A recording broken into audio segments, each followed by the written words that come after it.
We were at a horse show in Greensboro. And my daughter, only on the last day of this 2-day horse show, in the last class, Dick, all she had to do was finish with a ribbon, and she would win the grand champion. That's all she had to do. She goes into the last class, and she rode like terrible. I mean, it was just terrible. She knew it. The horse knew it. The horse actually dropped his head as they're exiting the ring. I mean, I'm telling you, this is the truth. The horse came out of the ring with his head dropped down. He knew, or she knew, her name was Amy, she knew that Brandy had not ridden her the way that she could have in that ring. Fortunately for Brandy, there was only 6 kids in the class. There were 6 ribbons. She got the last place ribbon, but she had not ridden like a champion, even though she got the championship ribbon for the thing. As she exited the ring, I could see she was devastated. She had pain in her face. And I went over to her, and I said something. So I said to her, Brandy, do you know why you feel bad today?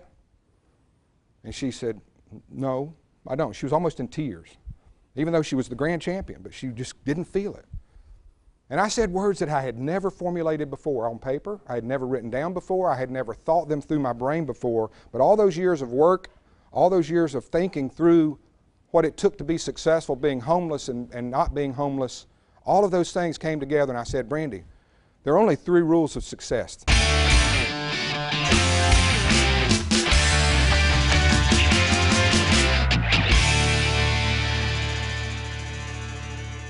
When you read that for the first time tonight, or you heard me say the words, hard work will eventually pay off, how many of you, your first thought went to task? Went to actual physical work or actually doing a task?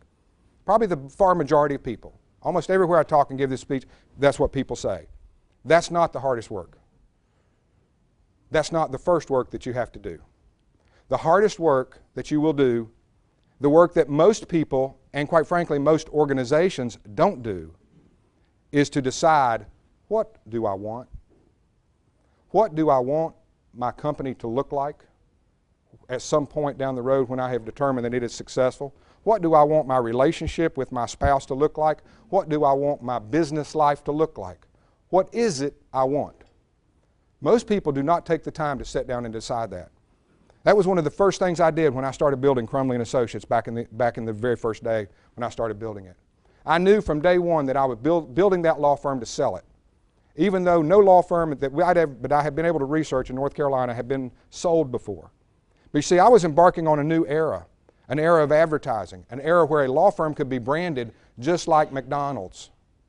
I can show you statistics that show my name, my brand in this TV market. I'm more well known than a congressman or governors, right? Just like McDonald's or anybody else is well known, because we built a brand. So I knew from the very beginning when I built this company what it is, what I wanted that company to be down at the end of the road. In the book, I call it see the end first. You have to see the end first. You have to know where you want to take your organization.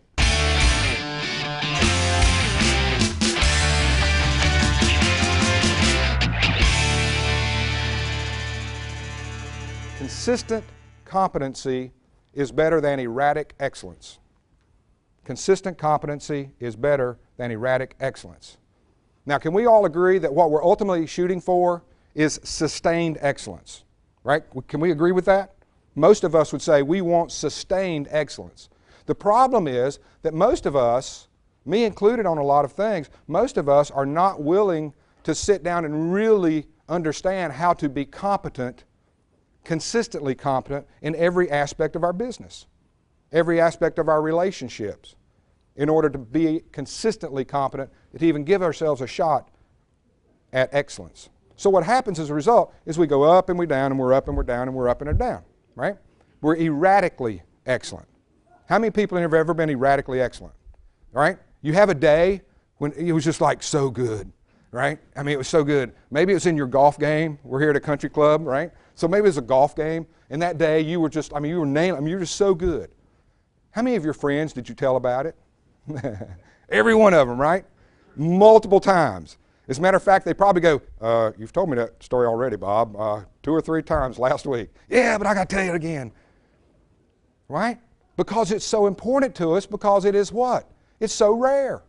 It's erratic excellence. And so it makes an impact on us because it is so rare. When really what we want to do is to get to sustained excellence.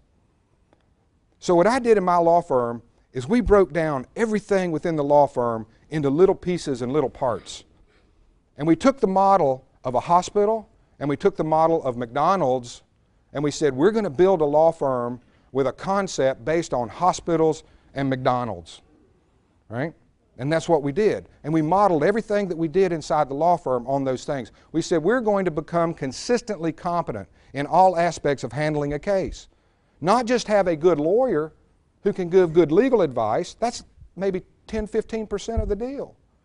The other 80, 85% is doing that day-to-day work that gets that case through. So the client doesn't go, he never returns his phone calls, right?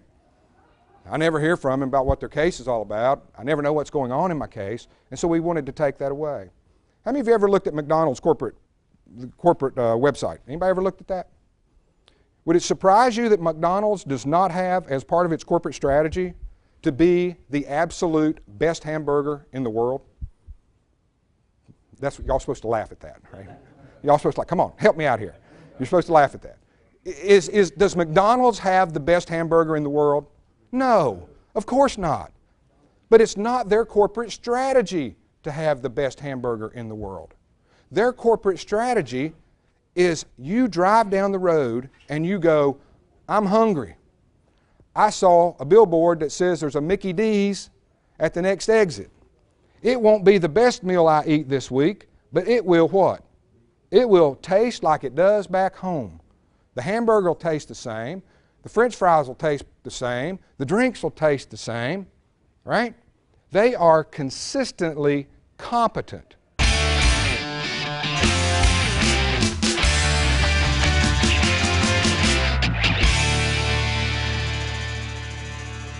Never go into the ring without the will to win. That's the one that Brandy missed on that day. She went into the ring without a will to win. As I began to think about that, I thought we use a ring to symbolize a lot of things, right? We use it to symbolize marriage. We have boxing rings. Politicians throw their hat into the ring. We use rings for a lot. The first rule is about the what. The second rule is about the how. This third rule is about the why. It's about the passion. If you have passion about what you're doing, if you have belief in what you're doing, and if you go into the ring with the will to win, your chances for success are obviously much higher. The main thought I want to leave you with this one particular rule, there's a lot of other aspects to it, but the main point I want to leave with you is something that freed me up. When you're homeless at age 30, 31 years of age, and you've been a licensed attorney and all these things that I had been, and you're homeless, you began to wonder, am I just doomed? Is success something that I'm not going to be able to reach? And something Vince Lombardi said really clicked for me and really changed it for me, and he said this. He said, winning is a habit. Unfortunately, so is losing. And when I gathered that, I went, wow, that is so good. Because if winning is a habit, I'm not blessed with it, right? It's not something that is bestowed on me when I'm born or not bestowed on me when I'm born. I can choose to be successful. I can develop the habits of what it takes to be successful. I can work these rules in a way that will allow me to do what I need to do to be successful, whether I'm riding a horse and trying to win a ribbon, or whether I'm trying to stay married after 34 years, me and my wife, right? Or whether I'm trying to build a new model for a law firm in North Carolina.